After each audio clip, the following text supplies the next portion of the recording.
Hi guys, what's up? Good morning, everyone. I hope I'm visible on your screens and you can hear my voice. I welcome you all to Unacademy, India's largest online learning platform. You are watching me on B2M channel for Unacademy on YouTube, B2M Beginners to Masters series for UPSC CSE, where our objective is to transform you from a beginner to a master level. For those of you who have not yet subscribed to an academy, I would recommend subscribing to an academy as soon as possible so that you can get the benefit and you uh, you can get access to the live and recorded courses from India's best educator. For this, you have to first download the app, an Academy Learning app, which you can download from the Google Play Store or the App Store. Do register over there, and you can see the free content available over there as well. With me, I am also taking some live sessions and some recorded sessions over there as well. तो YouTube पे तो आप मुझे देख ही रहे हो, मेरे courses को follow कर ही रहे हो. I would recommend that you check out the courses over there as well. And if you find uh, the courses being helpful in your preparation for UPSC CSE, then you can also subscribe to an academy. This is something about me. 7+ years of teaching experience served under many reputed IS institutions of Delhi as well as all over India. I have mentored students for various central and state level examinations. I have appeared for UPSC CSE interview thrice myself, and you can read more about me from here. You can also uh, join this Telegram group if you want to, क्योंकि ये जो group है इसमें मैं आपको notification provide कर देता हूँ जब कभी भी मैं ऑनलाइन आता हूँ, और साथ ही साथ मैं पीडीएफ भी पूरे सेशन की दे देता हूँ, तो इससे आपका रिवीजन भी हो जाता है, हेल्प बहुत होगी स्लाइड्स अगर आपके पास रहेंगी तो, और साथ ही साथ आपको नोट्स बनाने की ज़रूरत नहीं पड़ेगी। अगर आप चाहें तो आप उसको पीडीएफ फॉर्मेट में सेव कर सकते हैं। If you want you can make notes out of it later on, और बाद में ऐड ऑन भी कर सकते हो। For those of you who want to follow me on Unacademy website और ऐप पे, तो this is the user handle for that, Kartikeya 3107। इसको आप सर्च करिएगा वेबसाइट पे या ऐप पे, and then you can see this smiling face and I hope you recognise me over there as well. कुछ इस तरह की प्रोफाइल खुल जाएगी। अगर वो यूजर हैंडल काम नहीं करता है तो आप मेरे नाम से मुझे सर्च कर सकते हो, Kumar Kartikeya, and then you can read more about me from here and this section as well. जितनी भी मेरी फ्री क्लासेस हैं वो आपके सामने खुल के आ जाएंगी। सी ऑल बटन पे दबा करके आप जो पूरी की पूरी लिस्ट है उसको देख सकते हो आप। मल्टीपल इंडिया का कोर्स मैंने ऑलरेडी ले रखा है, और मैंने 18 लेसन्स में पूरा का पूरा मेडिवल इंडिया खत्म कर रखा है। तो if you want you can see the classes over there as well. और अगर अ, आप चाहो तो ये टेलीग्राम ग्रुप unacademy_k इसे जरूर ज्वाइन कर लेना guys, so that you benefit most out of this sessions. ये गाइस, कई सारे स्टूडेंट्स ने मुझे पूछा था कि नो क्या फ़ायदा है अनअकैडमी को सब्सक्राइब करने का? Is there any benefit because they are watching the free lessons? But obvious, if you subscribe to Unacademy तो वहाँ जो डिस्कशंस होते हैं वो थोड़े और अच्छे होते हैं। प्लस प्लेटफॉर्म पे, आइकॉनिक प्लेटफॉर्म पे कोई भी टॉपिक को मैं और ज़्यादा डिटेल में एनालाइज करता हूँ, आंसर राइटिंग प्रैक्टिस कराता रहता हूँ, क्वेश्चंस वगैरह शेयर करता रहता हूँ लेसन में ही। तो if you are willing to join me over there and willing to join 100+ top educators over there at an academy platform at plus, then you can subscribe to an academy as well. Nominal charges है, उसको अगर आप पे करते हो तो फिर आप सब्सक्रिप्शन ले सकते हो। फायदा ये है कि आप एक सब्सक्रिप्शन ले करके you can get access to not only my classes but जितने भी लोग हैं सबकी क्लासेस अनलॉक हो जाएंगी और आप उसे देख सकते हो। It's kind of a Netflix subscription, है ना, कि एक बार सब्सक्राइब कर दिया और जितनी भी क्लासेस हैं वो आपको आपके सामने खुल जाएंगे, और आप उसमें से अपने हिसाब से क्या पढ़ना है वो चूज कर सकते हो। पर्सनलाइज्ड सिस्टम है, अगर आप चाहो तो उसको भी आप उसका बेनिफिट अवेल कर सकते हो। Whenever you open up my profile, यहाँ पे फॉलो बटन दिखेगा आपको इस तरीके से, कुछ ऐप पे भी और वेबसाइट पे भी। तो if you like my classes guys, do follow me on Unacademy. Modern India की जो आउटलाइन मैंने दी थी, हम लोग अभी इस कॉन्क्वेस्ट वाले फेज में the second unit which I discussed, we already discussed about the European conquest of India, Anglo Carnatic war के बारे में पढ़ा था हमने, याद है कि नहीं? बंगाल के कॉन्क्वेस्ट के बारे में पढ़ा था, जहां हम लोग ने 3 कैरेक्टर्स की स्टोरी देखी थी। एक सिराजुद्दौला जो नवाब था, दूसरा मीर जाफर, तीसरा मीर कासिम। मीर जाफर में बैटल ऑफ प्लासी देखा, कासिम में बैटल ऑफ बक्सर देखा। ठीक है। और हम अब बात कर रहे हैं विक्टोरियस गैंग की, जो हम लोग ने आउटलाइन देखी थी, अ, ये 7 इंपॉर्टेंट गवर्नर जनरल्स की, वो हम डिस्कस कर रहे हैं। डिफीटेड गैंग में हम लोग ने बंगाल के बारे में डिस्कस ऑलरेडी कर ही लिया है। जो ब्रिटिश इंपीरियलिज्म की जो फाउंडेशन थी, वो रॉबर्ट क्लाइव ने रखी थी। कल मैंने आपको तरीका बताया था कि किस तरीके से हम लोग अप्रोच करेंगे, है ना, किस तरह से गवर्नर जनरल के थ्रू हम इंडिया की हिस्ट्री को समझने की कोशिश करेंगे। जो टाइमलाइन है उसी के हिसाब से मैं चल रहा हूं। I am picking up one governor after the other, जैसे जैसे वो आते हैं और उनके टाइम के जितने भी इवेंट्स हैं वो मैं डिस्कस करता चलता हूं इनकी पॉलिसीज के साथ। रॉबर्ट क्लाइव में हमने देखा था कि इसके 4 मास्टर स्ट्रोक्स थे। पहला ट्रीटी ऑफ इलाहाबाद, दूसरा कोवेनेंटेड सिविल सर्विसेज, तीसरा डुअल गवर्नमेंट और चौथा सोसाइटी ऑफ ट्रेड। इसके बारे में हम लोग ने कल डिस्कस कर लिया था और आज हमें बात करनी है वॉरेन हेस्टिंग्स के बारे में। रॉबर्ट क्लाइव और वॉरेन हेस्टिंग्स के बीच में 2 गवर्नर जनरल्स आए थे, लेकिन गवर्नर ऑफ बंगाल आए थे, लेकिन उनका कंट्रीब्यूशन इतना कुछ था नहीं। मैंने शॉर्ट में उनके बारे में बताया था। एक जनी हो गई जिनके टाइम पे एंग्लो मराठा वॉर होंगे और दूसरे टाइम पे बंगाल का फेमीन पड़ेगा 1770 में, अकाल फेमाइन, है ना। वी आर टॉकिंग अबाउट वेयरलास्ट एंड जॉन कार्टियर। ठीक है, तो वॉरेन हेस्टिंग के बारे में चर्चा शुरू करते हैं। मैंने आपको कल ही इसको अप्रोच करने का तरीका भी बता दिया था कि ब्रिटिश इंपीरियलिज्म की जो फाउंडेशन है, जो ब्रिटिश एम्पायर की, जो कोलोनिज्म की जो बिल्डिंग खड़ी हुई थी इंडिया में 100 साल में, 1757 से लेके 1857 तक, उसकी नींव इस आदमी ने रखी, स्ट्रेंथन इसने किया, और बिल्डिंग बाद में ये लोग बनाएंगे और उसको ब्यूटीफाई डलहौजी करेगा। Very important discussion, do not miss any of the lessons in this series guys. ये लेसन्स आपके लिए बहुत ही ज्यादा हेल्पफुल होने वाले हैं चीजों को समझने के लिए। वॉरेन हेस्टिंग्स 1772 से 1785, इसके बारे में थोड़ा सा इंट्रोडक्शन मैंने आपको दिया था। कुछ क्वेश्चन आया है, हेमंत का इंजीनियरिंग बैकग्राउंड का हूं तो क्या स्पेक्ट्रम बुक रीड कर सकते हैं, क्या रीड कर सकते हैं? I hope you are writing that. Yes you can. Background से कोई मतलब नहीं है, आप भले ही आर्ट्स के हो चाहे इंजीनियरिंग के हो, भले ही आप कॉमर्स बैकग्राउंड के हो, बुक्स बेसिक्स है, बेसिक बुक्स को आप पढ़ते रहिए। ठीक है। स्पेक्ट्रम आप पढ़ सकते हैं, बिपिन चंद्रा की एनसीईआरटी आप पढ़ सकते हैं। देखो, अगर बिपिन चंद्रा की एनसीईआरटी और स्पेक्ट्रम में कौन सी पढ़ें, अगर ये पूछ रहे हो तो I would recommend picking up spectrum. लेकिन अगर 2 साल 3 साल बाद तैयारी करना चाह रहे हो, अगले साल नहीं एग्जाम देना है, तो फिर बिपिन चंद्रा उठाओ और उसके बाद स्पेक्ट्रम उठाओ। Are you getting the idea? If you are preparing to give the exam next year, है ना, तो स्पेक्ट्रम पढ़ो। अदरवाइज अगर लॉन्ग टर्म प्लान है तो बिपिन चंद्रा की एनसीईआरटी पढ़ो और फिर स्पेक्ट्रम पढ़ो, क्योंकि बिपिन चंद्रा की एनसीईआरटी पढ़ के अगर स्पेक्ट्रम पढ़ोगे तो स्पेक्ट्रम के कुछ ही चैप्टर पढ़ने, सारे नहीं। मैं कोशिश करूंगा कि स्पेक्ट्रम में जितने भी चैप्टर्स हैं उसको मैं मार्क भी करा दूं, क्योंकि कुछ चैप्टर्स हैं जिसको आप स्किप कर सकते हो, वो उतने इंपॉर्टेंट नहीं है, और जो मोस्ट इंपॉर्टेंट है उनको मैं मार्क करा दूंगा। ठीक है, तो मुझे कल या आज ही याद दिला दीजिएगा, मैं आपको बता दूंगा। I don't have spectrum right now with me, लेकिन चलिए कल मैं इसके बारे में भी डिस्कस कर लूंगा। हेमंत, बलराम, अभिजीत, जेनी, आप में से कोई भी मुझे याद दिला दीजिएगा कि मुझे स्पेक्ट्रम के इंपॉर्टेंट चैप्टर्स मार्क कराने। ठीक है, तो मैं फिर वो मार्क करा दूंगा।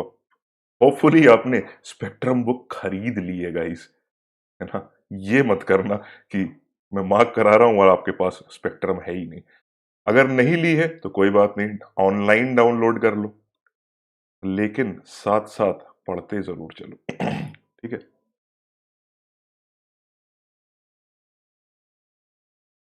कुछ तूफानी करना है तो बीएल ग्रोवर पढ़ो, बिल्कुल अभिजीत। कोई भी बुक पढ़ो, जो भी आपने पढ़ी है ना, do carry on reading that, है ना। Spectrum is good one. Spectrum, पुराना एडिशन, नया एडिशन, ये सब मत पूछना कि सर क्या होगा, मैं ऑलरेडी बता चुका हूं पहले के लेसन्स में। ठीक है, तो वॉरेन हेस्टिंग के बारे में डिस्कस करते हैं, शुरुआत करते हैं अपने आज के लेसन की। वॉरेन हेस्टिंग्स जब इंडिया में आया था, तो मैंने आपको कल बताया था कि इसकी जो प्रायोरिटी थी वो थोड़ी अलग थी। रॉबर्ट क्लाइव जब इंडिया में आया था तो उसको एडमिनिस्ट्रेशन स्टैब्लिश करना था, and that is why you see his different aspirations and his talent was seen in the treaty of Allahabad. जब ब्रिटिश टेरिटरीज बढ़ती हैं, बंगाल के बाद अब अवध भी उनके अंडर में है, उड़ीसा के कुछ पार्ट्स भी अंडर में है, और बिहार की कुछ जमींदारी भी उनको मिल चुकी है। ठीक है, जब वॉरेन हेस्टिंग्स यहाँ आया था तो उसका जो प्रायोरिटी थी, that was consolidating the achievements of Robert Clive and starting an effective revenue system in India. क्योंकि मैंने आपको बताया था, कोई भी रूलर हो, फॉर्मूला वही फॉलो होगा, P is equal to P, policy is equal to priority, और प्रायोरिटी पे वॉरेन हेस्टिंग काम करेगा। किसी भी आदमी के लिए, for any human being, the first important priority in life is financial independence. Financial stability होनी बहुत जरूरी है, जो कि उस टाइम ब्रिटिशर्स के पास नहीं थी। क्योंकि इंडिया का जो स्ट्रक्चर था वो उन्हें समझ आ नहीं रहा था, और इसी वजह से आप देखोगे कि रॉबर्ट क्लाइव शताब रॉय को बिठाएगा डेप्यूटी दीवान बना करके, रजा खान, शताब रॉय, इन लोगों को बैठाएगा। उनसे सीखने की कोशिश करेंगे अंग्रेज, because they were the Christians. India में मेजोरिटी हिंदू और मुस्लिम्स थे। इंडिया का जो फ्यूडल स्ट्रक्चर था वो ब्रिटेन से बिल्कुल अलग था। रेवेन्यू कौन कलेक्ट करता है, कैसे कलेक्ट करता है, ये सारी चीजें मुगल लॉज में डिफाइंड थी, जो कि ब्रिटिश को नहीं पता था। तो ऑब्वियसली आप समझोगे, है ना, कि इनिशियल प्रायोरिटी इनकी एक एडमिनिस्ट्रेटिव सेटअप करने के लिए होगी, इसलिए एडमिनिस्ट्रेटिव रिफॉर्म्स आप देखोगे, और दूसरा रेवेन्यू सेटअप करने की जरूरत पड़ेगी, इसलिए आप वॉरेन हेस्टिंग के रेवेन्यू रिफॉर्म्स देखोगे, है ना। जिस देश पे आप रूल कर रहे हो, उस देश के बारे में जानना भी तो जरूरी है, और इसीलिए आप देखोगे Asiatic Society of Bengal form की जाएगी 70 सॉरी 84 में, 1784 में, just to get to know about the culture polity of India, because these guys were the foreigners, है ना। So just to get to know about India, they started translation of many Indian books, and Asiatic Society of Bengal was a translation department। ठीक, India के बारे में जाना, administration, revenue संभाला, और साथ ही साथ मराठाओं के साथ एक ट्रीटी इन्होंने साइन की थी, the treaty of Salbai. Raghunath Rao Raghoba was the important personality, इसके बारे में हम डिस्कस करते हैं। तो as I said, Warren Hasting arrived in India with different set of priorities and went for these following reforms. मैंने आपको बताया था कि जैसी टेरिटरी एक्सपैंड हुई थी, कंपनी का जो पॉलिटिकल डोमिनेंस था इंडिया में वो बढ़ गया था 1765 से ही। इसकी वजह से रिस्पॉन्सिबिलिटी बढ़ गई थी कैलकाटा प्रेसिडेंसी की, और इसी वजह से आप देखोगे कि रेगुलेटिंग एक्ट आएगा 1773 में, क्योंकि उस टाइम बॉम्बे, मद्रास और कैलकाटा तीन प्रेसिडेंसीज हुआ करती थी। जो गवर्नर होता था बंगाल का, Robert Clive the governor of Bengal, उसके पास पावर थी कि सिर्फ कैलकाटा प्रेसिडेंसी को रूल कर सके, वहां के एडमिनिस्ट्रेटर्स को समझा सके।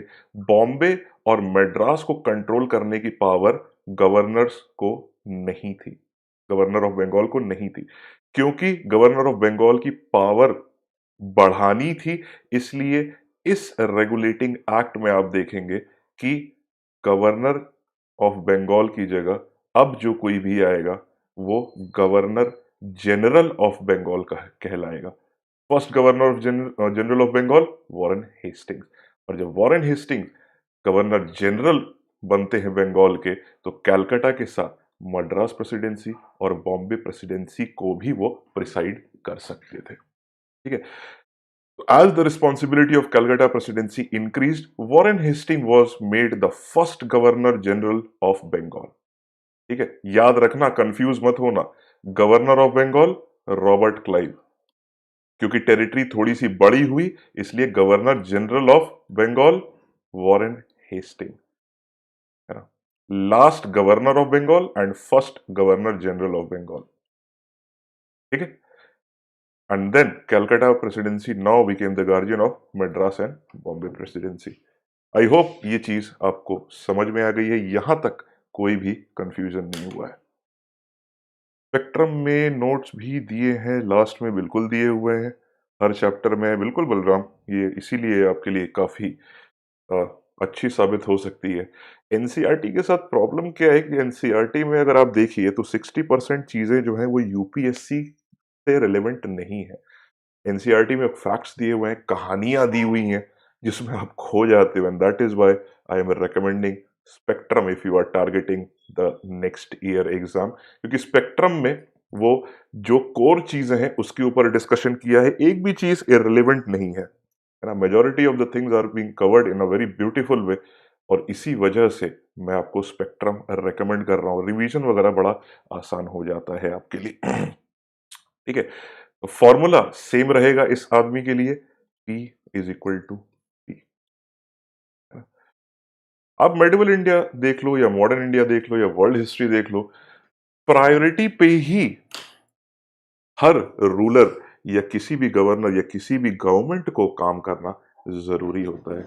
अगर आप देखिए तो जब India was a infant nation, when India got independence in 1947, और उसके बाद when Nehru took the charge as a prime minister of India, he also worked on priority. उस टाइम इंडिया की प्रायोरिटी थी एग्रीकल्चर को अच्छे से सेटअप करना।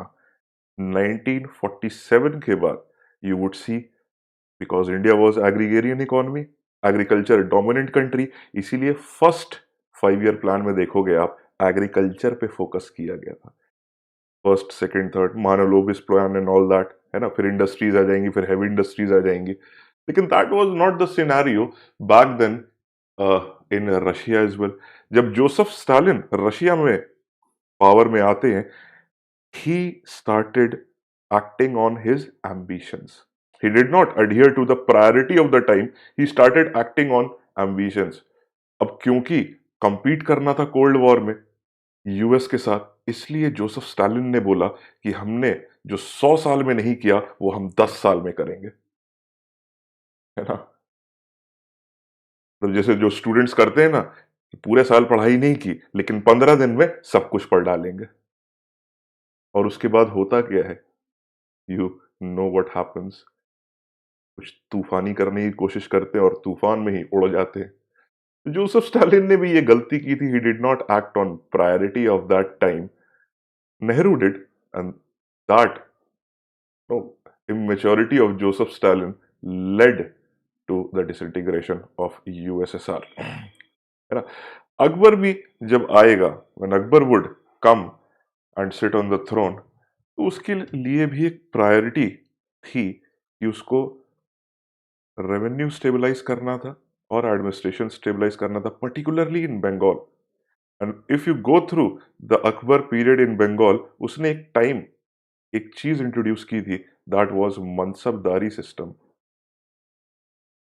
मनसबदारी वाज वेरी इंपॉर्टेंट बिकॉज, क्योंकि इसके पहले, अकबर के पहले बंगाल में जितना भी ऑक्यूपेशन होता था, जितनी भी कॉन्क्वेस्ट हुआ करती थी अकबर के टाइम के पहले, वो सिविल, सॉरी, मिलिट्री ऑक्यूपेशन हुआ करता था। तो जैसे ही बंगाल से मिलिट्री बाहर निकला करती थी, यहां पे सिविल एडमिनिस्ट्रेशन संभालने वाले लोकल लोग रिवोल्ट कर दिया करते थे, और इसी वजह से आप देखोगे दिल्ली सल्तनत से लेकर के मुगल में अकबर के पीरियड तक बंगाल में कई बार रिवोल्ट होंगे, भले ही वो रजिया के टाइम कह लो, भले ही वो नो तुगरिल बलबन के टाइम पे कह लो, भले ही वो अलाउद्दीन के टाइम पे कह लो, you would see every now and then people would revolt in Bengal. तो उस टाइम की अकबर के लिए प्रायोरिटी क्या थी, मनसबदारी इंट्रोड्यूस करना। इसके बारे में मैं ऑलरेडी डिस्कस कर चुका हूं, अगर आप चाहो तो मेरे लेसन्स देख सकते हो। अकबर के पहले मिलिट्री ऑक्यूपेशन हुआ करता था, लेकिन अब मिलिट्री एंड सिविल ऑक्यूपेशन होता था मनसबदारी के through. And then you see, जैसी आर्मी मूव आउट अगर करे भी तो सिविल एडमिनिस्ट्रेटर मुगल के ही होते थे, तो अपराइजिंग कभी नहीं होगी। And that was the wiseness of this guy Akbar. Warren Hasting ने भी कुछ ऐसी ही वाइजनेस दिखाई थी। सबसे पहले इंडिया को समझने की कोशिश की। किसी भी एग्जाम के लिए आप तैयारी करते हो तो पहले सिलेबस पढ़ते हो कि एग्जाम में है क्या, एग्जाम में पूछा क्या जाता है ना। क्वेश्चन पेपर्स देखते हो। तो इंडिया पे कब्जा किया, इंडिया की सोसाइटी के बारे में जानने की कोशिश की, और इसीलिए एशियाटिक सोसाइटी ऑफ बंगाल बनी 1784 में, है ना। जिस तरह से Firoz Shah Tughlaq was the first medieval ruler to start the translation of Hindu scriptures, later on Akbar establish the translation department. और इन दोनों का मोटिव क्या है? इंडियंस को समझना, इंडियंस को समझना, understanding the culture, polity, economy of India. तो फिरोज शाह तुगलक ने तुगलक डायनेस्टी में पहली बार ट्रांसलेशन शुरू किया था। अकबर जब आएगा तो अकबर भी ट्रांसलेशन डिपार्टमेंट एस्टैब्लिश करेगा, जहां पे कई सारी किताबें ट्रांसलेट होंगी। And his time would be called as the golden period of Hindi literature. Razmnama, Mahabharata को ट्रांसलेट किया गया पर्शियन में, रामायण को ट्रांसलेट किया गया, दमयंती को ट्रांसलेट किया गया, है ना, पंचतंत्र को ट्रांसलेट किया गया। The reason was that Turks and Mughals were considered as a foreigner and were of Muslim culture. India में हिंदू डोमिनेंट थे, तो जब टर्क्स और मुगल आए, they were following Muslim culture. So as the ruler, they wanted to understand the culture, economy, polity of India. Similarly, EIC was also a foreigner dominated by the Christian, and thus it was a necessity for them to understand the philosophy, polity, economy, and culture of India as well. And that is why Asiatic Society of Bengal was established. याद रखना, ये translation department था जो कि sir William Jones के under में था। तो आइडिया समझ में आया क्यों ये एशियाटिक सोसाइटी ऑफ बंगाल बना रहे हैं, ताकि ट्रांसलेट कर पाए। This was formed in 1784 with the purpose to translate Indian scriptures. Indian scriptures यानी हिंदूज के भी, मुस्लिम्स के भी, जैन्स के भी, जितने भी है सबको, इंडियन स्क्रिप्चर्स को इन्होंने ट्रांसलेट करना शुरू किया। आगे चल करके ये ध्यान रखना, Asiatic Society of Bengal was under sir William Jones, ये इनके हेड थे जो यहां बैठा करते थे। आगे चल करके जोनाथन डंकन ने बनारस संस्कृत कॉलेज की नींव रखी। क्यों? क्योंकि they wanted to learn Sanskrit. Sanskrit पढ़ोगे तो संस्कृत समझ में आएगी, फिर आप उस चीज को इंग्लिश में ट्रांसलेट कर लो। The objective was to translate Sanskrit and Persian literature in English, and the important translation of this time were these. Bhagavad Gita को ट्रांसलेट किया गया, मनुस्मृति को ट्रांसलेट किया गया, जहां पे हिंदू कोड ऑफ कंडक्ट के बारे में बात होती है, लॉस के बारे में बात होती है। जेंटू लॉस का नाम सुना होगा आपने। फतवा ए आलमगीरी को ट्रांसलेट किया गया, जो रॉयल ऑर्डर्स थे औरंगजेब के, ताकि मुस्लिम कल्चर को समझा जाए, इस्लाम को समझा जाए। लोगों को समझोगे तो लोगों पे रूल करना आसान होगा। And that is how you see the importance of this institution and the importance of the reform of Warren Hastings. Sir William Jones की पोर्ट्रेट ये है। This was the guy who headed the Asiatic Society of Bengal. ये चीज समझ में आ गई? कुछ question आया है शायद, I think. Mansabdari power to give to one person civil and administration. हाँ, वो mansabdari was a ranking system, और जो पावर थी वो मनसबदार को दी जाती थी। सिविल कम मिलिट्री ऑफिसर दोनों हुआ करता था वो। भगवंत दास हो या मान सिंह हो, they had both civil and military powers. आज की डेट में सिविल सर्विसेज अलग है, मिलिट्री सर्विसेज अलग है, उस टाइम दोनों मिली हुई थी। तो यही चीज तो मैं कह रहा था बलराम जी। बंगाल पे सिविल और एडमिनिस्ट्रेटिव पावर दोनों दे दी गई, तो बंगाल के लोग जो पहले सिविल एडमिनिस्ट्रेशन संभालते थे वो रिवोल्ट करते थे। जब वो भी अकबर के आदमी के अंडर में आ गया तो they would not have any reason to revolt ना, क्योंकि अगर रिवोल्ट करेंगे तो एडमिनिस्ट्रेशन करेगा कौन। Good morning Sanjay, Shubhu, thank you for joining me guys. ठीक है, तो आई होप ये एशियाटिक सोसाइटी ऑफ बंगाल आपको समझ में आ गया। तो जो पहला रिफॉर्म था वो हमने देख लिया, वॉरेन हेस्टिंग का पहला Asiatic Society of Bengal under sir William Jones 1784, and this was a translation department. Direct question इसके ऊपर आया हुआ है related to Asiatic Society of Bengal, that ये था क्या। एक स्टेटमेंट दिया था 2012 के प्रीलिम्स के एग्जाम में, इसी टॉपिक के ऊपर पूछा था। ठीक है, चलिए next, judicial reforms. Administrative reform में सबसे बड़ा काम जो इसने किया था वॉरेन हेस्टिंग में, that was the reform in judiciary. क्यों? क्योंकि अगर आप देखिए बैटल ऑफ प्लासी के बाद 1772 तक Bengal was not under any proper functional government, अभी भी एडमिनिस्ट्रेशन एस्टैब्लिश होने के प्रोसेस में था। इसलिए Bengal became the victim of complete anarchy. कोई स्ट्रक्चर नहीं था एडमिनिस्ट्रेशन का, इस वजह से लॉज भी प्रिवालेंट नहीं थे, और इतने सालों में काफी ज्यादा जातियां की जाती थी। एनार्की मतलब no government, law and order कह लो, एडमिनिस्ट्रेशन कह लो, पॉलिसीज कह लो, वेलफेयर पॉलिसीज कह लो, that was not there in Bengal. और इसकी वजह से लोगों को प्रॉब्लम्स होती थी, ग्रीवियंस रिएड्रेसल हो नहीं पाता था। A state can not function without executive and judiciary. वो याद होगा, आपने पॉलिटी अगर पढ़ी है, executive, judiciary, legislature. State can not function without executive and the judiciary. और इसी वजह से अगर आप देखिए एग्जीक्यूटिव ऑलरेडी था, because executive was already there because in form of governor general and his council. Governor general Warren Hastings and his council who advises him. Executive तो था लेकिन जुडिशरी नहीं थी। तो Warren Hasting established a judicial setup as well, है ना। Rural areas क्योंकि बहुत ज्यादा थे इसलिए इसने इसको टच अपॉन नहीं किया। As the Britishers were residing in the urban areas, इसने अर्बन एरियाज में जुडिशरी को सेटअप कर दिया। रूरल एरियाज में जो पुराने मुगल लॉ चल रहे थे वही कंटिन्यू किए गए, है ना। पहले अर्बन और रूरल दोनों में मुगल लॉ चलते थे, तो इसने रूरल एरियाज में मुगल लॉ चलने दिए, अर्बन में ट्रांसफॉर्मेशन किया। इसने दो चीजें स्टैब्लिश की, एक थी दीवानी अदालत और दूसरी थी फौजदारी अदालत। दीवानी अदालत मींस हियरिंग सिविल केसेस, फौजदारी अदालत यानी hearing criminal cases.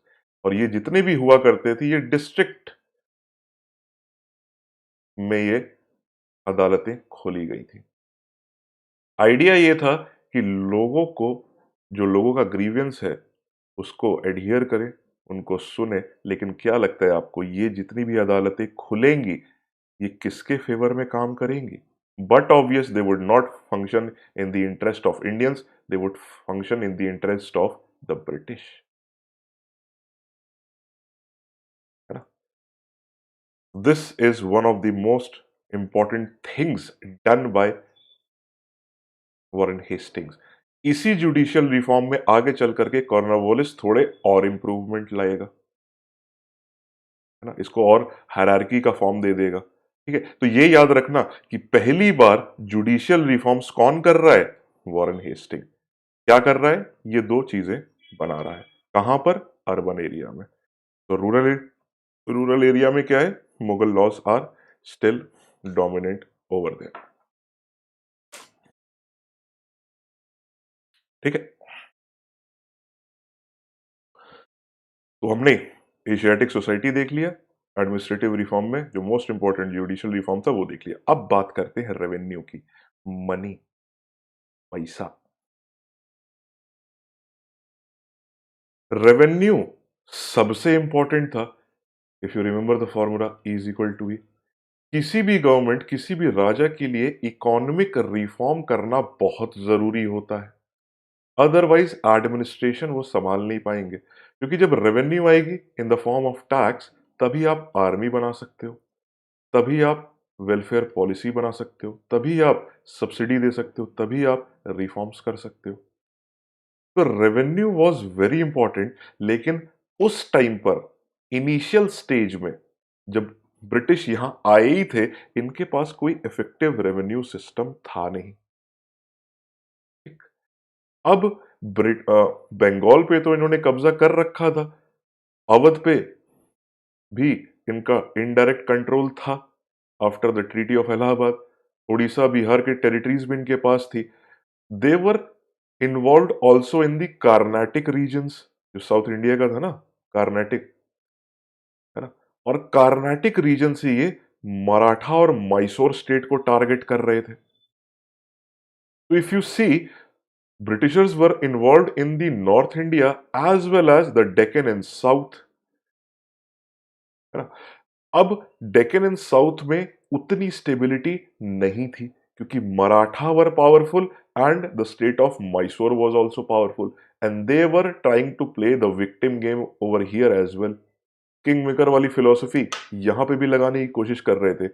Mysore known for resources, Maratha states जो आज का महाराष्ट्र है also known for resources. They were trying to expand their territories. और इसी बीच में वॉरेन हेस्टिंग के टाइम पे अकाल पड़ गया, तो एग्रीकल्चर से जो इनकम होती थी वो भी डाउन हो गई, और जो एक्सपेंशन में जो ये वॉर्स लड़ रहे थे, वॉर में भी इनका पैसा खर्चा होने लगा। इनकम हो नहीं रही है बिकॉज ऑफ फेमाइन, वॉर में पैसा ड्रेन आउट हो रहा है, इसलिए company started facing economic crisis during the time of Warren Hasting. During his rule, the company was facing, he faced the situation of famine and decreased revenue collection. जब ये rule कर रहा था तो फेमाइन का टाइम आ गया, और revenue collection जो था वो धीरे धीरे कम हो गया। सो ही एम्फसाइज्ड ऑन रेवेन्यू रिफॉर्म। ये एक्सपेरिमेंट करना शुरू करेंगे। स्टूडेंट करते हैं ना एक्सपेरिमेंट पढ़ाई को लेके, ऐसे नहीं वैसे करें। आई हैव सीन स्टूडेंट्स, है ना, जो अपनी पढ़ाई के साथ एक्सपेरिमेंट करते हैं, और जो चीजें हैं, जो एसेंशियल चीज है, क्विंट एसेंशियल चीज, उसको छोड़ देते हैं। And that is the reason that they land up into trouble, है ना। सबसे पहली गलती, first mistake which any aspirant do is, कि जब आप सुबह उठते हो, आपको प्रॉपरली अगर देखिए तो सुबह उठते ही पढ़ लेना चाहिए, क्योंकि दिन में उठते ही अगर जो पहला काम करोगे आप, वो काम करते रहोगे। अगर उठते ही आप रिलेट कर सकते हो, अगर उठते ही कहीं आप घूमने चले गए तो पूरे दिन पढ़ाई करने का मन नहीं करेगा, होता है कि नहीं। तो first priority is to complete the task of today, study, revise, make notes, whatever you want. अगर घूमने चले गए तो पूरा दिन बर्बाद हो जाएगा, और उसके बाद आदमी परेशान होता है, बोलता है नहीं नहीं नहीं, कल से तैयारी शुरू करेंगे, और कल सुबह 7 बजे उठेंगे, और 7 बजे से ऐसी पढ़ाई करेंगे जैसी मैंने कभी जिंदगी में नहीं की हो। 18 घंटे का शेड्यूल बना लेंगे, है ना। 7 to 8 polity, 8 to 10 economy, 10 to 11 newspaper, है ना। 11 to 3 कार्तिकेय सर की अन अकेडमी पे क्लास देखनी है, 3 बजे से शाम के 7 बजे तक, है ना, कुछ भी पढ़ेंगे सब्जेक्ट, मान लो ज्योग्राफी, 7 बजे से 12 बजे तक आइंस्टीन बनना है हमको, हम सब एक ही दिन में पढ़ेंगे, कुछ भी करेंगे, नोट्स बनाएंगे, एनसीईआरटी पढ़ेंगे। फिर याद आता है, अरे यार लंच का तो टाइम ही नहीं है, डिनर तो जोड़ा ही नहीं। Student go for ambitious targets, priority पे ध्यान नहीं दे रहे, एम्बिशियस टारगेट बनाते हैं। जिंदगी में कभी 2 घंटे चेयर पे बैठे नहीं हो और एक्सपेक्ट कर रहे हो कि आप 18 घंटे पढ़ोगे क्योंकि किसी ने कह दिया। आईएएस में तो बहुत पढ़ना होता है, तो बहुत पढ़ने के लिए 18 घंटे का प्रोग्राम बना लिया, लेकिन 3 दिन पढ़ाई नहीं हुई। 18 घंटे में 1 घंटा सिर्फ पढ़ पाए, 3 दिन पढ़ाई नहीं हुई, मोटिवेशन लेवल बहुत डाउन हो गया। कुछ नहीं रखा आईएएस में, एमबीए करेंगे। चीजें गलत तरीके से करोगे तो गलत होंगी ही ना। What should you do? You should make a weekly target. गलती से भी डेली टारगेट बनाने की कोशिश मत करना, क्योंकि कुछ चीजें होती हैं जो आपके हाथ में नहीं होती। मान लो घर में कोई इमरजेंसी आ गई, आपको जाना पड़ा। मान लो कुछ भी इवेंट हुआ, आपको जाना पड़ा। मान लो आपको पॉलिटी में चैप्टर फंडामेंटल राइट्स खत्म करना था, है ना? आप नहीं कर पाए, दूसरे दिन भी नहीं कर पाए, तीसरे दिन आपको पढ़ने का मन ही नहीं करेगा। तो टारगेट जो है वो वीकली बनाओ। इस वीक मुझे पॉलिटी के चैप्टर 1 से चैप्टर 7 तक पढ़ना है। तो पहले दिन अगर 1 2 3 नहीं पढ़ पाए, तो दूसरे तीसरे चौथे दिन में कवर कर सकते हो। 2 घंटे को 2.5 घंटा कर दो और पढ़ लो, एवरेज आउट हो जाएगा। इससे आप डीमोटिवेट नहीं होगे गाइस। गलती आप यही करते हो सबसे बड़ी, डेली टारगेट बना देते हो, है ना? And you are occupied by so many things, emotional trauma, आप स्पेक्ट्रम पढ़ रहे हो, है ना? वॉरेन हेस्टिंग के बारे में पढ़ रहे हो, लेकिन दिमाग में क्या चल रहा है? यार आज मैसेज नहीं आया, कुछ तो बात है, नाराज होगी वो। आपका दिमाग कहाँ है? फोन पे। और जैसे ही फोन पे नोटिफिकेशन आया, तुरंत घुस के देखने लगे उसमें। और बाई चांस अगर मैसेज आ गया, चैटिंग शुरू। Revenue reform Warren Hasting went for a toss. पूरा का पूरा फोकस बिगड़ जाता है। और उसी में अगर कहीं झगड़ा हो गया, तुम बहुत बदल गए हो, आजकल टाइम नहीं देते हो, आईएएस बन जाओगे तभी बात करोगे क्या? कौन कौन से नए ड्रामे पाल रखे हैं तुमने? तुमने ये कहा था, तुमने वो कहा था, वादे। And then depression, and then anxiety. ये सब काम देखो, करो। मैं ये नहीं कह रहा कि ये सब काम मत करो, सब करो, है ना? प्यार करो, खुल के करो, लेकिन प्रायोरिटी को समझो। Act like East India Company, don't act like local rulers. East India Company, clear cut target, क्या करना है, कैसे करना है, पता है। Learn from Robert Clive, don't be like Mohammad Shah रंगीला।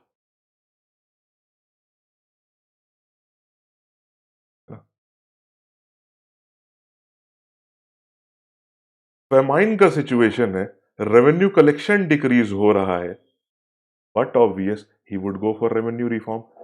इसने एक चीज नहीं समझी कि रेवेन्यू रिफॉर्म्स जो है इंडिया में करना आसान नहीं, क्योंकि ये हिंदुस्तान है। हियर एवरीबडी नोज लेना बैंक, बट नोबडी नोज देना बैंक। इसलिए रेवेन्यू रिफॉर्म्स के अंडर में देखिए आप, इसने क्या क्या काम किया। प्रॉब्लम क्या थी? ये किया क्या इसने? ये ही abolished the dual government. Robert Clive ने जो डुअल गवर्नमेंट बनाई थी 1765 से लेकर 1772 तक ये चली।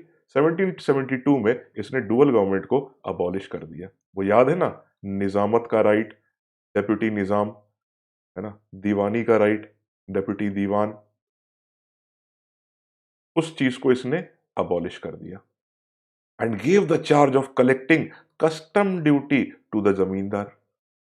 अब ये वैसे ही लोकल एरिस्टोक्रेट्स थे। इसको लगा कि जितना व्यापार होता है, चुंगी टैक्स, है ना, जो किसी भी गुड्स को पास कराने में मिलता है, अगर उसको बढ़ा दिया जाए, है ना, ब्रिटिश प्रोडक्ट्स पे, तो रेवेन्यू जनरेट हो जाएगी। इसी चक्कर में इसने 4 कस्टम हाउसेस बना दिए, पटना, कलकत्ता, ढाका और Hooghly, with a purpose to promote trade and commerce. यहां भी इसने गलती नहीं की, क्योंकि ट्रेड एंड कॉमर्स को अगर प्रमोट करोगे तो ट्रेजरी इकोनॉमी स्ट्रांग हो जाएगी। लेकिन ये हिंदुस्तान था, पैसा। हालांकि लोग कहते हैं अलग अलग चीजें, पैसा कुछ नहीं, प्यार होता है, पैसा तो कुछ नहीं है, जरूरत नहीं है। ऐसे बहुत सारे लोग मिलेंगे आपको। 99% of the people, 99.9% of the people से दिस, पैसा कुछ नहीं, प्यार है। तो ऐसे लोग जब मिले तो उनसे बोलना कि जितनी भी प्रॉपर्टी है, जायदाद, वो मेरे नाम कर दो, हरिद्वार का टिकट मैं कटवा देता हूँ। और फिर नाराज हो जाएंगे, अरे ऐसे कैसे। डायलॉग बाजी बहुत होती है इंडिया में।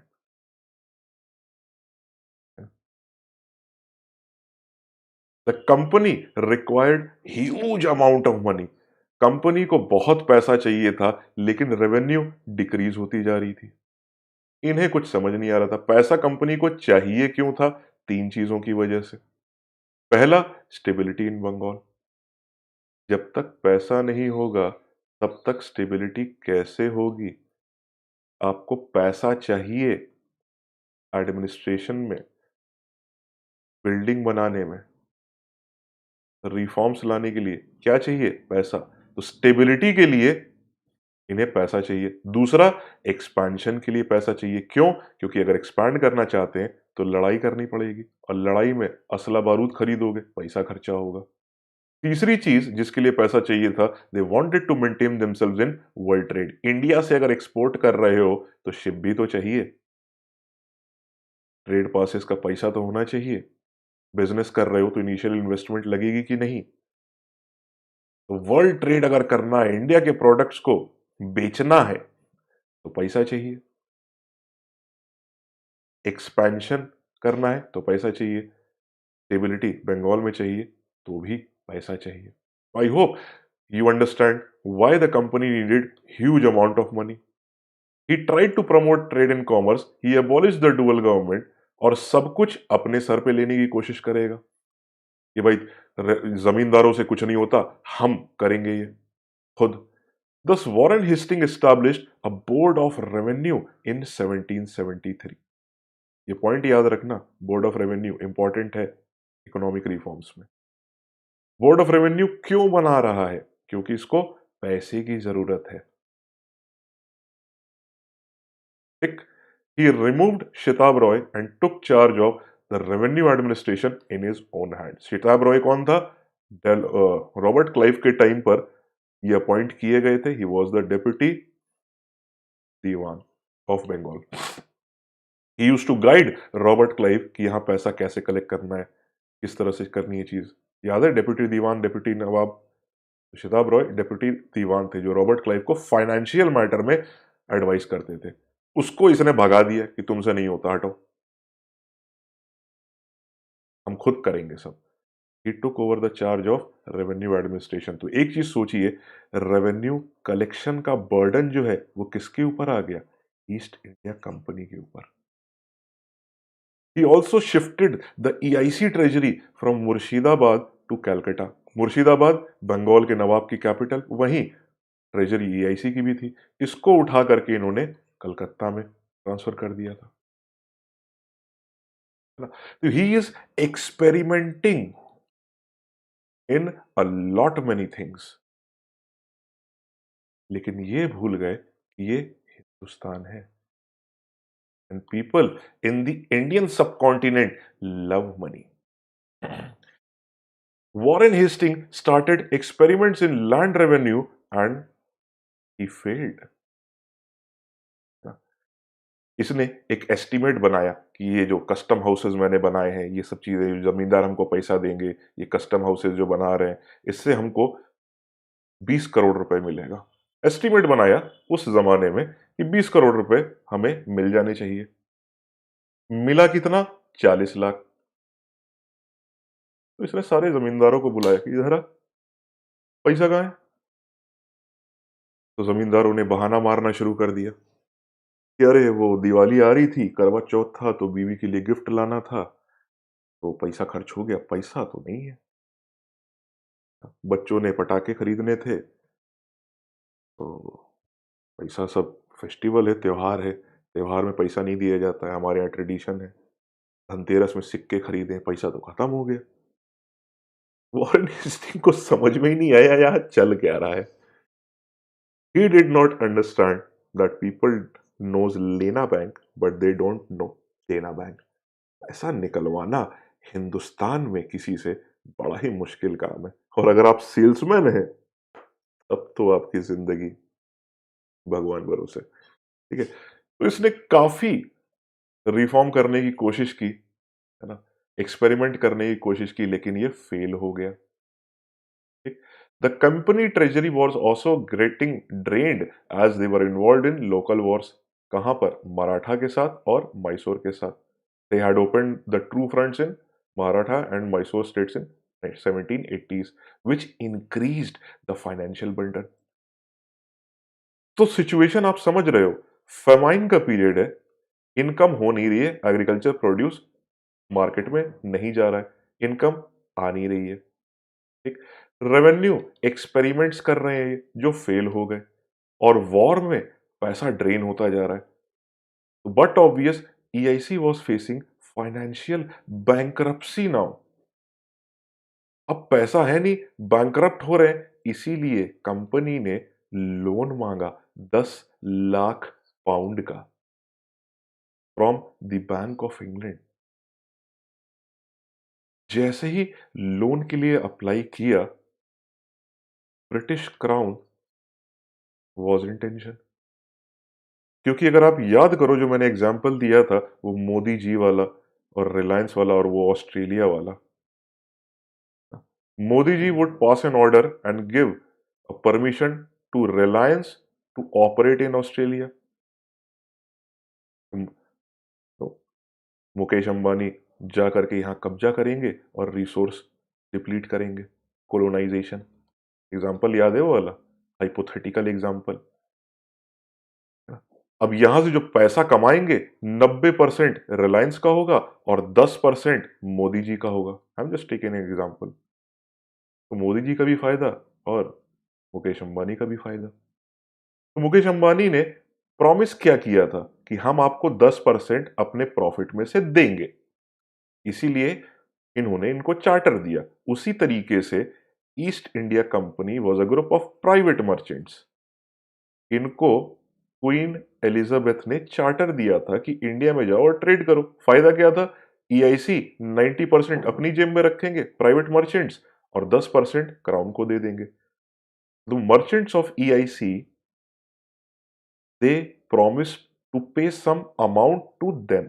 इन्होंने बोला था कि हम प्रॉफिट का कुछ शेयर आपको देंगे, लेकिन यहां तो ये मांग रहे हैं।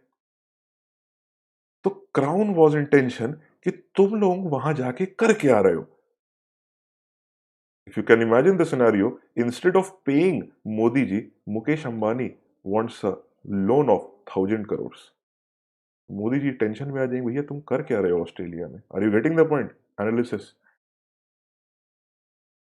वही चीज। सपोज आप कॉलेज में हो, you passed school and you went to college. आप दिल्ली के रहने वाले हो और बैंगलोर चले गए पढ़ने, है ना। पापा को समझाया, नहीं नहीं आईटी हुए, प्लेसमेंट अच्छा हो जाएगा।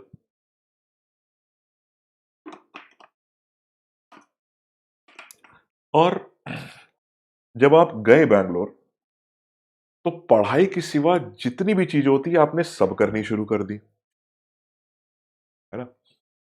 जब गए, हॉस्टल में रहते हैं, हॉस्टल में जब आए पहली पहली बार पापा के साथ, तो एकदम सभ्यसाची बन के घूम रहे हैं ना। बाल ऐसे लगता है जैसे मोची के यहां से कटवा के आए हैं, है ना। तेल की शीशी, रखी हुई है, अगरबत्ती जल रही है डेस्क पे। साल भर बाद बाल लंबे, तेल की शीशी की जगह कोई और टाइप की बोतल आ जाती है, अगरबत्ती की जगह किसी और टाइप की अगरबत्ती आ जाती है ना। पापा से रोज बात होती है, हाँ पापा बहुत पढ़ाई कर रहे हैं, और करते कुछ नहीं है ना। एक दिन कॉलेज के डीन का फोन आपके पापा के पास चला जाता है, एंड द डीन सेज कि आपका जो लड़का है, he is you know getting involve with stuffs, आप समझाइए इसको। और आप जब अपने जब आपसे बात करते हैं तो आप बोलते हो अरे नहीं नहीं सब कुछ ठीक है ना। Your father is getting the information but he does not have any confirmation, है ना। आपका प्लेसमेंट हो गया कॉलेज में, आपने मजदूरों वाली जॉब नौकरी ज्वाइन कर ली, है ना। IT sector, I am not saying IT sector खराब है, बट देन आपने आईटी सेक्टर में कंपनी ज्वाइन कर ली। Now your father would expect that you would help him in financial matters, क्योंकि अब आप भी कमाने लगे, 20 लाख का पैकेज लग गया, अब आप भी कमा रहे हो, तो आपके फादर एक्सपेक्ट करेंगे कि 40-50 हजार घर पे देगा। लेकिन when you started working you applied for a loan of 1 crore from your father. तो आपके फादर पूछेंगे कि बेटा तुम बैंगलोर में कर क्या रहे हो, तुम्हें हमें पैसा देना चाहिए, तुम उल्टा हमसे पैसा मांग रहे हो, तुम तो खुद कमा रहे हो, why do you need money. आजा वापस आजा, कोई जरूरत नहीं कोई काम वाम करने की, आओ बिजनेस में बैठो, मेरी हेल्प करो। The Queen got irritated by the actions of EIC when they applied for a loan of 10 lakh pounds.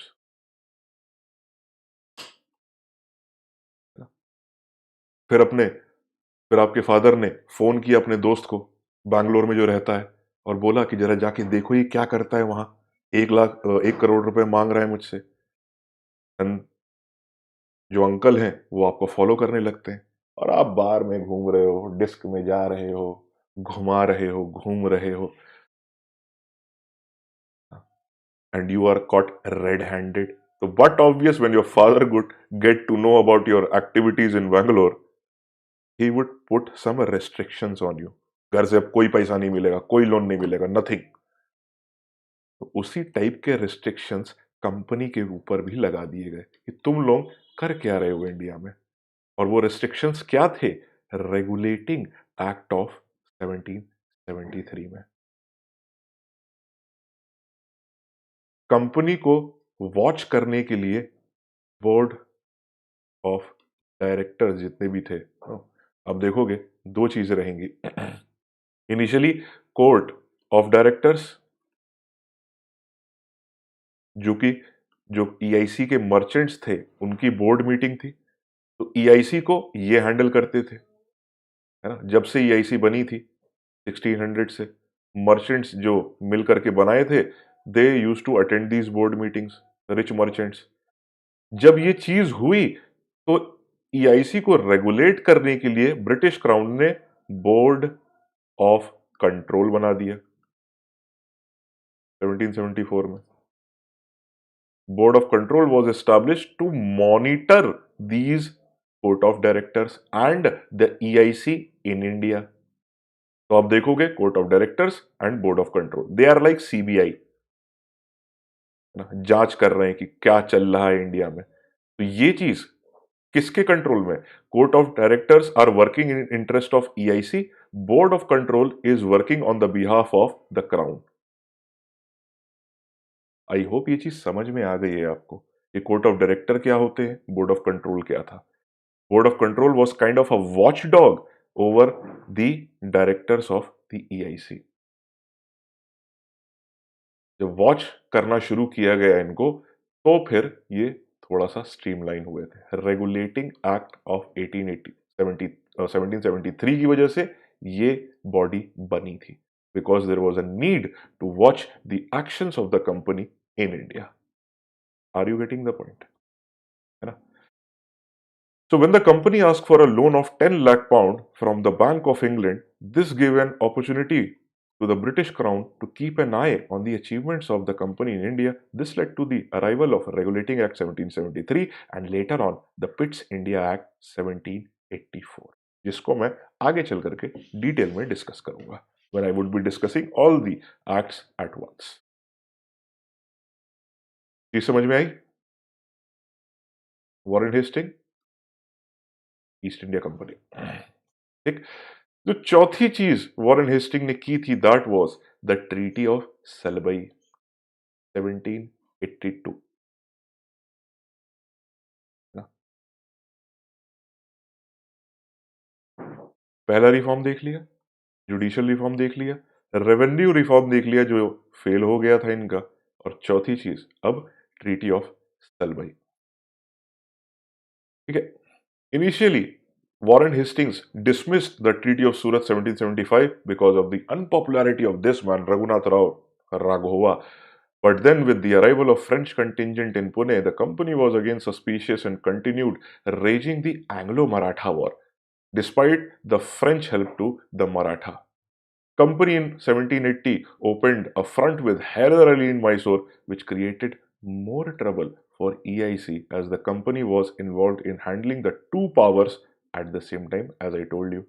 In this situation, Sindhyas mediated between the company and the Maratha, which led to this Treaty of Salbai in 1782. And this also gave a PC of 20 years to the EIC, who used to strengthen themselves in Bengal and eliminating their rival in south, which was Mysore. ठीक है, समझ में आया कुछ? Are you getting the point? कैसे समझ में आएगा? अभी ना मैंने मराठा डिस्कस किया है, ना मैंने मैसूर डिस्कस किया है, तो ये चीज समझ में बिल्कुल नहीं आएगी। पढ़ दिया मैंने खाली ऐसे ही, just to play with you guys. I have not discussed Maratha, I have not discussed Mysore, तो ये जितनी भी कहानी है ये आपको समझ में नहीं आएगी जो यहां लिखी हुई है और ट्रीटी ऑफ सलबई साइन क्यों की गई थी। लेकिन आई होप यहां तक चीजें तो आपको समझ में आ गई हैं। ये तीन जो रिफॉर्म्स थे, ये तीनों, आई होप इसमें कोई डाउट नहीं है। अगर कोई डाउट है तो पूछ लो। ट्रीटी ऑफ सलबई को अभी समझने का बस एक ही तरीका है, देखो। I would pick up this topic later on when I would be discussing about the entire Marathas, right from the phases of kingship, जो छत्रपति थे, फिर पेशवाज आए, and then you would see the emergence of Maratha Confederacy, जहाँ पे ये सिंधिया वाली जो बात कह रहे हैं वो आएगी ना। रघुनाथ राव पेशवा बनने की कोशिश करेंगे, तो ये कहानी मैं आपके साथ शेयर करूंगा। मैं मैसूर की कहानी में आपको हैदर अली के बारे में बताऊंगा, टीपू सुल्तान के बारे में बताऊंगा, तब आपको चीजें इंटरकनेक्ट होंगी। लेकिन मैंने ये स्लाइड यहाँ मेंशन कर दी because this was one of the important achievements of this guy Warren Hastings. ठीक है, तो जब मैं मैसूर और मराठा आपके साथ डिस्कस कर लूंगा तब मैं आपको इस स्लाइड पे वापस फिर लेके आऊंगा और तब आप इस चीज को और अच्छे से रिलेट कर लोगे। तो what I will do is I would discuss entire Maratha, I would discuss entire Mysore and then bring you on this slide. तो आपको चीज उस टाइम समझ में आ जाएगी यहां लिखा क्या है। इसको अभी समझने के लिए आप कुछ ऐसे समझिए। एक एग्जांपल लेता हूं। मान लो फैमिली में तीन भाई है ना। Suppose there is three brothers, Chintu, Pappu और चीकू। ठीक, सबसे बड़ा चिंटू, पप्पू उससे छोटा, चीकू सबसे छोटा। अब इस फैमिली में ये दोनों जो भाई हैं ये आईएएस बन गए। Chintu and Pappu become IAS. Chiku पढ़ाई में इतना तेज नहीं है ना। और अगर फैमिली में दो भाई आईएएस बन गए तो तीसरे भाई से भी एक्सपेक्ट किया जाएगा कि ये भी आईएएस बन जाए, लेकिन ही बिकम्स अ क्लर्क। हालांकि ये क्लर्क नहीं बनेगा ऐसी सिचुएशन में आइडियली। या तो ये बिजनेस में चला जाएगा या पॉलिटिक्स में चला जाएगा, क्योंकि ब्लैक का व्हाइट करना है ना इसको। कोई तो करेगा ना घर में इनकी इनकम को ब्लैक टू व्हाइट। तो सपोज मतलब मान लो, एग्जांपल लो कि चीकू क्लर्क बन गया। ठीक। चीकू चाहता है कि ये आईएएस बने, लेकिन इसे मौका नहीं मिल रहा है। इस सिचुएशन में होगा क्या? Chiku is aspiring and looking for an opportunity to prove himself, है ना?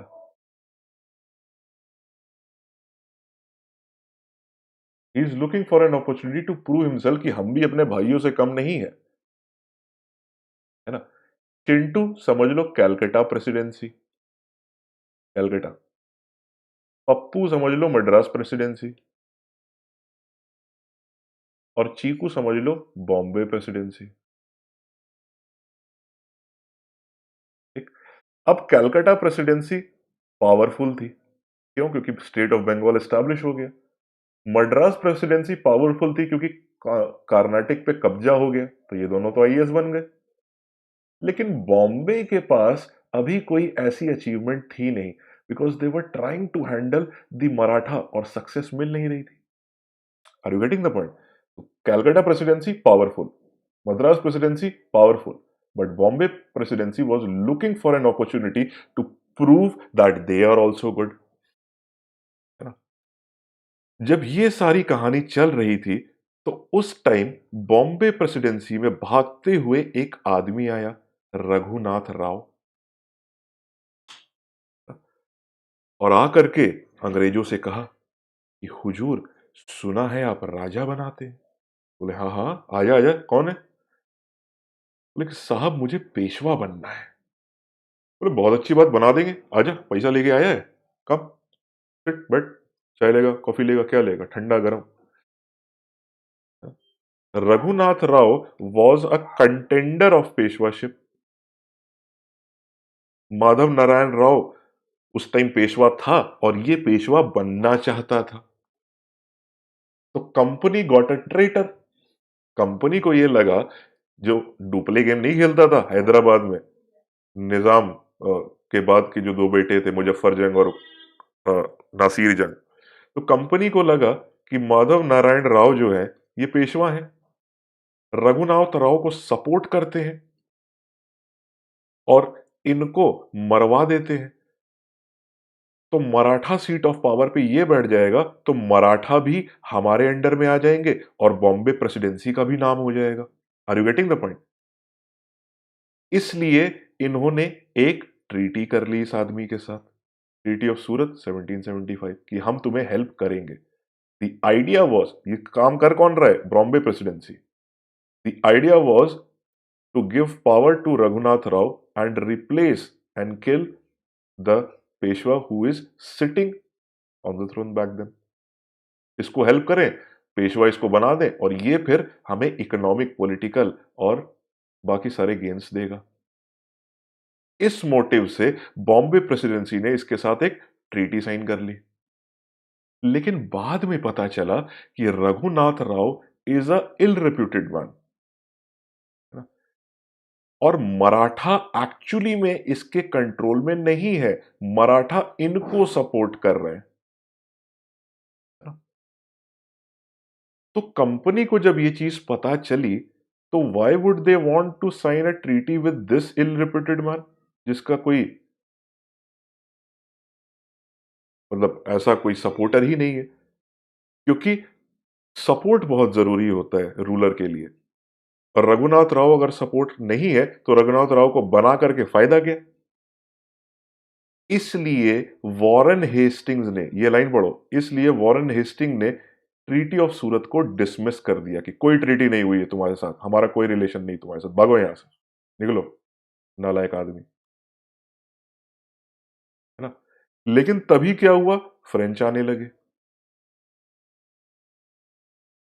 और फ्रेंच आकर के एंग्लो मराठा वॉर जब चल रहा था, तो मराठाओं को हेल्प करने लगे। कंपनी सस्पिशियस हो गई कि मराठाओं को फ्रेंच आके हेल्प कर रहे हैं। एक कंटिंजेंट नेवी की आकर के मराठा को हेल्प करने लगी। ब्रिटिश मराठाओं के साथ लड़ रहे हैं, फ्रेंच आके मराठा को पीछे से हेल्प कर रहे हैं। इस सिचुएशन में कंपनी को लगा यार क्या किया जाए, तो उन्होंने रघुनाथ राव को वापस बुलाया, उसके साथ बात की ताकि इनको यहां से हटाया जा सके, है ना। जब ये सब चीज चल रही थी, मराठाओं के साथ ये लड़ रहे हैं, तब तक मैसूर भी उछलने लगा, या हमको भी मार।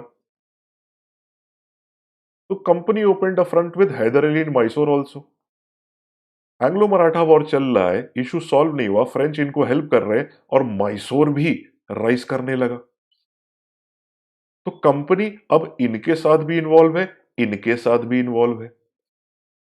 ध्यान से समझो, कंपनी एक टाइम पे दो स्टेट के साथ इन्वॉल्व है।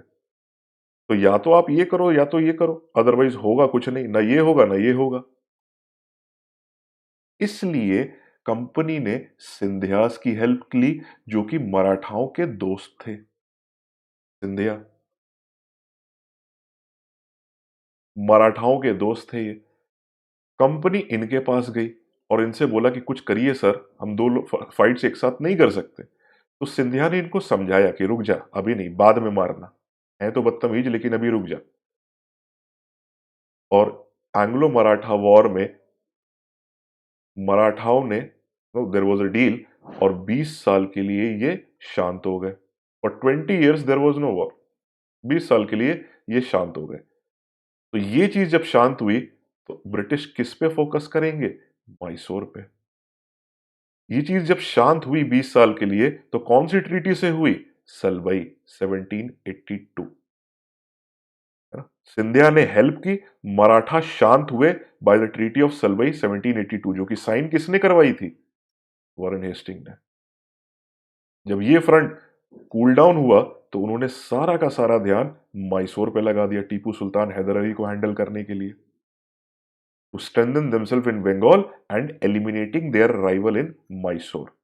ये, और फिर मैसूर को इन्होंने एनेक्स कर दिया। जब मैसूर की कहानी खत्म हुई, तो फिर अंग्रेज जाकर के इनको मारेंगे। समझ में आया है कुछ? मराठा मैसूर न पढ़े हुए भी कुछ चीज समझ में आई? अगर आई है तो please right yes sir in the comment. Game जो यहां हुआ और वॉरेन हेस्टिंग ने जो ये ट्रीटी कराई थी, ये कितनी इंपॉर्टेंट थी, जिससे पीस मिला था ब्रिटिशर्स को, है ना। Are you getting the idea? अगर चीज समझ में आई तो please type yes in the comment.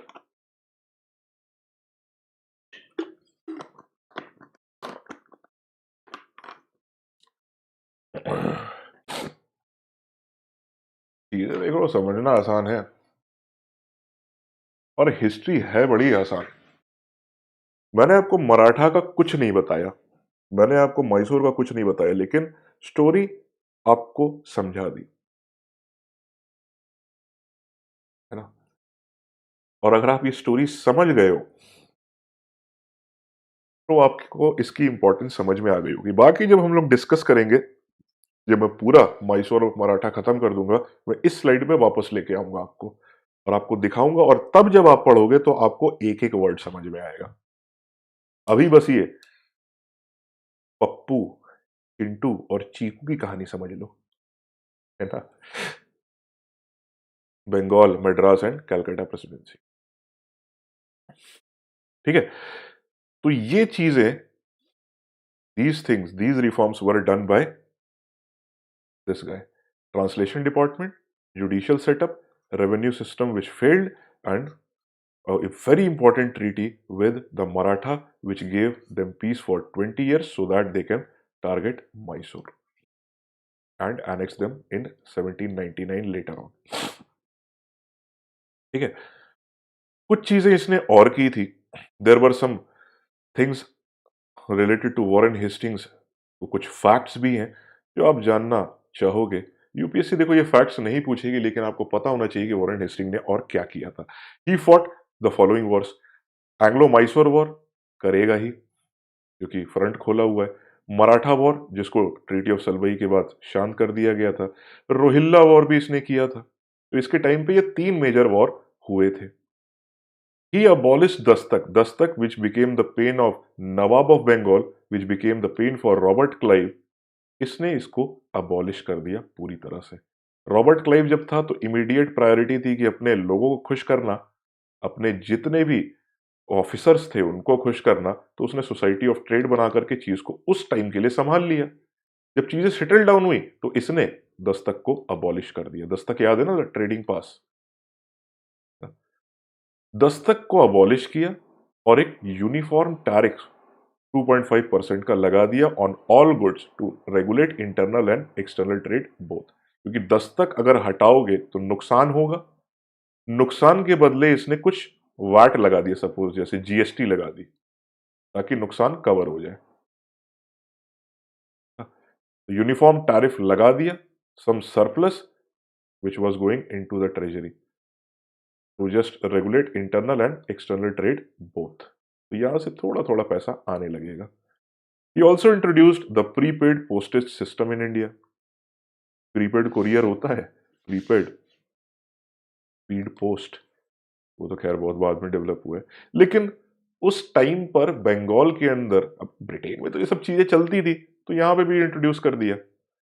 Dalhousie आगे चल करके पोस्टल डिपार्टमेंट बना देंगे तो वो तो बड़े पैमाने पे काम होगा, लेकिन शुरुआती छोटे मोटे फॉर्म में प्रीपेड पोस्टेज सिस्टम इंडिया में वॉरेन हेस्टिंग ने शुरू किया था। There were three major controversies during his time in India, because of which he was later impeached and after he returned to England. Nand Kumar episode, very important incident in his tenure. Nand Kumar was a victim, है ना। और अगर आप देखिए तो Warren Hasting जो है, he is the incharge of judiciary and he is the incharge of administration again, है ना। Nand Kumar went against Warren Hasting, और आप समझ रहे उस जमाने में अंग्रेजों का जो हेड है उसके खिलाफ ये खड़ा हो गया। Like it's like going after the prime minister today, है ना। तो ही हैड सम इश्यूज, और जो जातियां होती थी ब्रिटिश जो करते थे उसके खिलाफ इस आदमी ने आवाज उठाई। और आप देखोगे when he raised his voice against the British, तो इसको पीनलाइज किया जाएगा। और आप बिलीव नहीं करोगे, सुबह इसने वॉरेन हेस्टिंग के खिलाफ केस फाइल किया, दोपहर में इसको अरेस्ट कर दिया गया और शाम तक इसे फांसी दे दी गई। And that was called as a judicial murder. क्योंकि एक ही आदमी पुलिस भी है, एक ही आदमी जज भी है, और एक ही आदमी फांसी देने को क्या कहते हैं वो, वे जो होते हैं ना जल्लाद, वो भी है। The power is concentrated in his hand. He is the police, he is the judge, and he is also the jallad who would hang the person. तो सुबह इसके खिलाफ केस फाइल हुआ, दोपहर में नंद कुमार को अरेस्ट किया गया और शाम तक फांसी दे दी गई। राइट टू ट्रायल इसे मिला ही नहीं, और इसी वजह से majority, when the people got to know about this case in England, इसको वापस बुलाया गया और इसको इम्पीच कर दिया गया था, because of this cruelty which he did.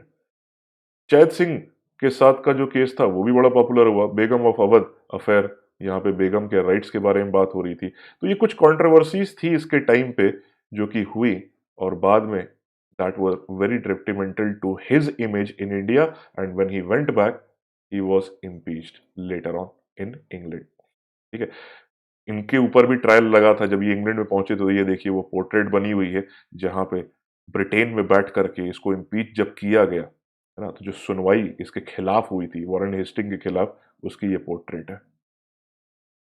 The unfinished task of Warren Hasting was completed by Cornwallis.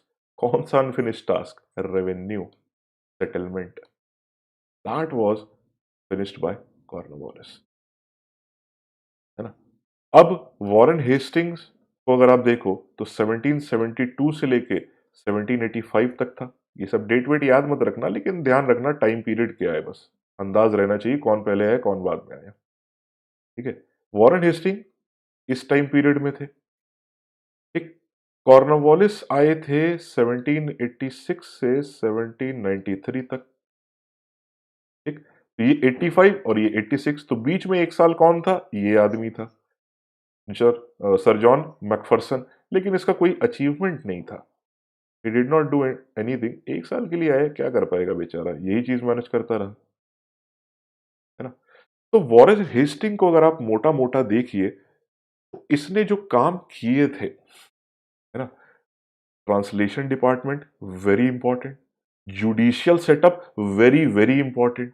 हालांकि इस मामले में ये फेल हो गया, लेकिन मराठाओं के साथ जो काम किया वो भी बहुत इंपॉर्टेंट था। ठीक, तो इस तरह से इसने इंडिया की जो नींव है उसको स्ट्रेंथन किया, है ना। फाउंडेशन रॉबर्ट क्लाइव ने डाली, उस नींव को अपने रिफॉर्म्स की वजह से वॉरेन हेस्टिंग ने थोड़ा और स्ट्रेंथन किया। और इसी नींव को और ज्यादा स्ट्रेंथन कौन करेगा? कॉर्नवालिस, क्योंकि he failed in revenue collection and revenue reforms. लेकिन ये आदमी आकर के एक चीज ले आएगा, परमानेंट सेटलमेंट। और ये जो परमानेंट सेटलमेंट था, वो जब इसने लागू किया, ब्रिटिश का पैसा कमाने का हेडेक ही खत्म हो गया। देखते हैं कैसे, है ना। जो प्रॉब्लम इसके साथ रही थी, that was tackled by this guy Cornwallis, है ना। तो आई होप आपको ये चीज समझ में आई है। ये कोड जो है इसे भूलिएगा मत, referral code for 10% instant discount Unacademy को फॉलो जरूर करिए, मुझे फॉलो करिए अगर आपको मेरा कंटेंट पसंद आता है। कैसी लगी आज की क्लास ये भी मुझे बताइएगा। एनसीईआरटी पढ़िए, स्पेक्ट्रम पढ़िए, जो चीज़ें हमने आज डिस्कस की वो देखिए जा करके। हो सकता है अब आपको चीज़ों को समझने में और भी ज़्यादा आसानी हो। ठीक है, कॉर्नवालिस, वेलेस्ली जाके पढ़ो, चाहो तो मराठा और मैसूर थोड़ा सा पढ़ के आना। अच्छा डिस्कशन करेंगे क्लास में, मजा बहुत आएगा। ठीक है, लेसन पसंद आया है तो लाइक करना, और मुझे पता है कोई ना कोई डिसलाइक जरूर करेगा। अरे कौन हूँ भाई, बता तो दो। आई वॉन्ट टू लर्न, क्या चीज और चाहिए, कैसे मैं करूँ, बता तो दो। डिसलाइक करना है कर दो, it's up to you, doesn't matter, है ना। अगर कंटेंट पसंद आता है तो इसको शेयर जरूर करिए। जितने भी दोस्त आपके साथ तैयारी कर रहे हैं उनको भी दिखाइए ये, और उनसे भी कहिए कि मेरे साथ यूट्यूब या अन अकेडमी पे आके जुड़ जाए। So that's it, do like share and subscribe, and let's crack Unacademy UPSC CSE series में। फिर मैं आपके साथ कल जुड़ जाऊंगा B2M चैनल पर 11 बजे। फिर से आपके साथ मुलाकात होती है कल, आगे मॉडर्न हिस्ट्री के बारे में बात करते हैं। ठीक है, bye bye guys, have a good day ahead.